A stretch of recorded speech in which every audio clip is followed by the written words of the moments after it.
So some people think that puppies bite for dominance-related reasons. They claim that the puppy wants to be the dominant leader of the pack or the alpha animal. So this theory is still supported by some veterinarians and dog trainers today. So if puppies display what is known as dominant behavior, these people advise one or more of the following things: turning the dog over on its back, addressing it in a severe tone of voice, and grabbing it by the scruff of the dog's neck, or overawing the dog by other forms of verbal aggression. So in this video I'll tell you the source of this advice and why vets and dog trainers should stop giving advice like this, especially to puppy owners. So the dominance theory is based on academic studies conducted by L. David Mack way back in the 70s, focusing on a pack of randomly assorted wolves held in captivity. So the results of this study suggested that the presence of a strong hierarchy in which the so-called alphas, or in other words the leaders, had first pick when it came to resources such as food, shelter, and so on. Actually, you know, I'm very much to blame for the term alpha being used with wolves. I published a book in 1970 that now has over 110,000 copies in circulation, and in that I labeled the top wolf in the pack the alpha, and I did that because at that time that's all that science knew. But we've learned a lot. That book was published in 1970, and in the 35 years since that time we've learned an awful lot. The term alpha isn't really accurate when describing most of the leaders of wolf packs, because the term implies that the wolves fought and competed strongly to get to the top of the pack.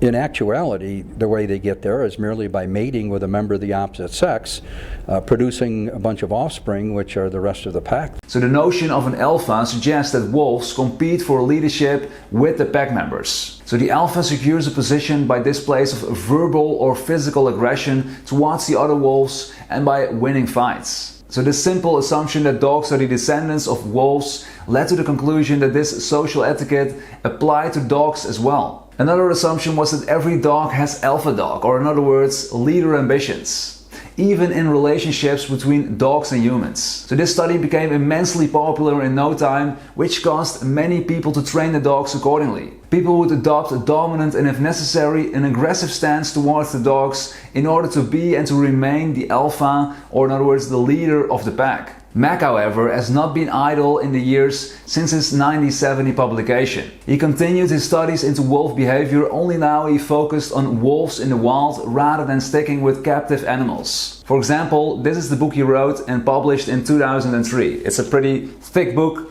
all about wolves. So these later studies produced completely different results. So 35 years later, somewhere around 2005, L. David Mack distances himself from his earlier conclusions in the publications based on his 1970s research. He calls the alpha concepts one of the most dated theories from all his previous publications. In the years between 1970 and 2005, Mack had gained a much deeper insight into wolf behavior after discovering that wolves assume leadership roles in the wild simply because of searing pups and becoming parents. Moreover, packs in the wild don't consist of ragtag bunches of individual wolves like the pack he studied before. They are made up of parents and their offspring from consecutive litters born in earlier years. Anyone will agree that parents automatically assume leadership roles in any family. The children simply follow their parents' example. There is no aggression or competition over the leadership position because it clearly belongs to the parents. It's just like back when you were young, with your parents leading your family by default.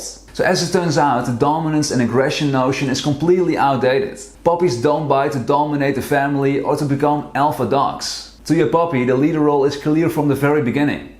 After all, you are the one making sure that your puppy has a safe place to live with all the food and water it needs. Flipping your puppy onto its back. Many people watch Caesar Millen on television or here on YouTube, and one of his tactics is flipping a dog on its back to make the dog submit to him as an authoritarian person. Now hand it over! You can't do that to me! God damn it! And by doing so, he's trying to be dominant, the alpha dog. He does it by using force. In fact, he's forcing the dog to lie on his back. And all 7 dog experts I interviewed for my puppy biting book indicate that this is definitely not what you should do, especially not with puppies. Furthermore, Caesar Millen most often works with adult dogs or at the very least dogs in puberty. You should not practice those techniques on an 8-week-old puppy, and especially not by yourself without professional supervision. Risks. So by forcing your puppy on its back, you are displaying your superior strength. This raises the tension between you and the puppy. You are commanding respect instead of earning it. Your puppy will develop fear towards you, and that is not what you want. It is hardly a basis for mutual friendship. In addition, you are increasing the risk of biting due to the elevated tension. Although puppies can't really harm an adult in any serious way, you should remember that puppies will grow into mature dogs someday. Once an adorable Rottweiler puppy grows up to be a full-size Rottweiler, it won't be adorable at all when it starts biting. All in all, you should work on mutual trust and respect to make sure your puppy does as you ask out of respect rather than out of fear. Severe tone of voice. It is better to focus on what is allowed than to keep teaching your puppy what is not allowed. Using a severe tone of voice when addressing your puppy will only lead to unnecessary insecurity and tension. It is quite common for puppies to obey the man of the family.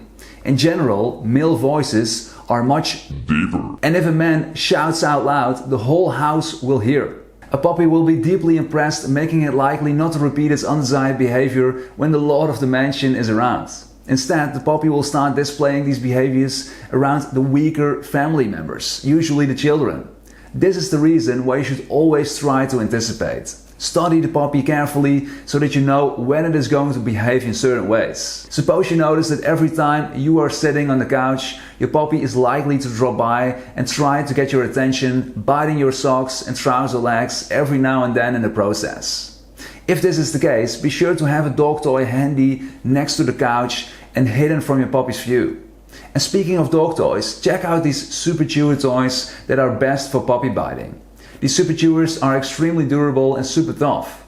I'll drop a link to these super chewers in the description below. So as soon as you notice that your puppy is getting bored, call it over and play with it for a bit. Use that super chewer toy, for example. That way you are the one calling for your puppy's attention, rather than the other way around.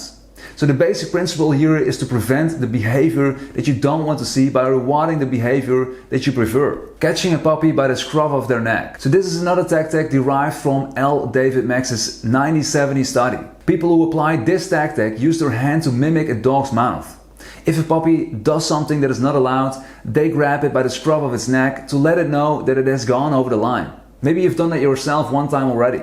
So the idea behind this is to show the dominance, making it clear that they are the ones setting the rules. At the same time, however, they are harming the puppy's self-confidence and, more importantly, its confidence in your relationship. Your leadership role comes with an exemplary function. Are you really trying to teach your puppy that application of physical force is the way to achieve your goals? I didn't think so. We all understand that frustration and emotions can get the upper hand occasionally. This is especially true when rearing puppies. It happened to me when my golden retriever was still a puppy. But real leaders, however, set themselves apart from wannabe leaders by remaining calm and focused. And of course, the reality is that you can't always stay calm and focused, but try to do your best at the very least.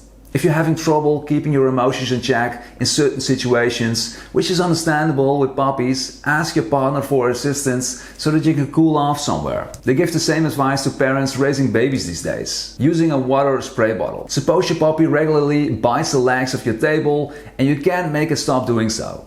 Some people will advise you to use a water spray bottle whenever your puppy displays negative behavior. You shower your puppy with some water from the spray bottle to startle it, causing it to forge a negative association between biting the leg of the table and the cold shower. And this approach is likely to help you tackle the problem.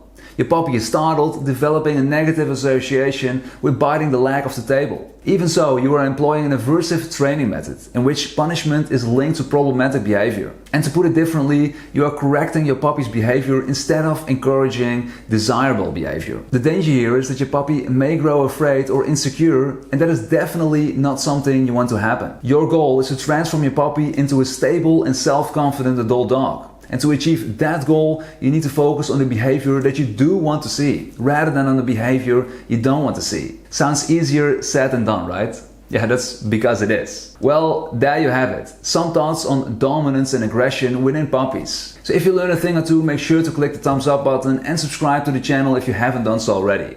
Also, make sure to check out my other videos. I've covered a wide range of topics here on YouTube related to puppy training. I'll leave links to these videos in the description below. Also, feel free to check out my 4 books that I wrote in cooperation with over 30 well-known dog trainers. You can check out my books on Amazon. And lastly, make sure to check out my partner Healthy Paws Pet Insurance so you can save up to 90% on your vet bills. Yes, that's 90%. And check out the Super Chewy toys for durable and super tough toys for puppy biting. I'll leave a link to both Healthy Paws Pet Insurance and the Super Chewy toys in the description below. Thanks for watching and see you next time. Bye bye.